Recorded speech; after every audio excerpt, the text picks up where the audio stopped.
च्या लाह्यांचा हा चिवडा आहे, करायला सोपा, खायला खुसखुशीत, पटकन संपेल, डब्यात द्या किंवा संध्याकाळी खेळून आल्यावर द्या। किंचित तेलामध्ये या लाह्या परतल्या आणि थंड होण्यासाठी बाजूला ठेवल्या। आता आपल्याला फोडणी करायची आहे। त्याच्यामध्ये हिंग, जिरं, मोहरी नेहमी करतो तशीच, आणि ॲडिशन म्हणून हे दाणे आणखीन तीळ मिसळले, साखर तीही बारीक करून घेतली, जराशी जाडी आहे कारण ही पिठी साखर असेल तर उत्तमच।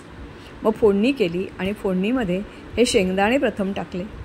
ते शेंगदाणे हे मिसळायच्या अगोदर हे सगळे शेंगदाणे, लाल तिखट, मीठ, हळद हे सगळं एकजीव करून घ्या आणि मग त्याच्यात लाह्या मिसळा।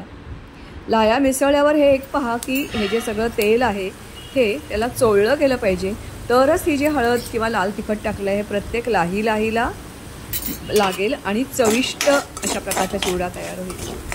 आता ही सगळी फोडणी, लाल तिखट, साखर, मीठ मिक्स केलेलं, त्याच्यामध्ये घातलेल्या हे पोह्यांच्या भाजलेल्या लाह्या, आणि मग अर्थातच आपला हा चिवडा 5 मिनिटात तयार होतो।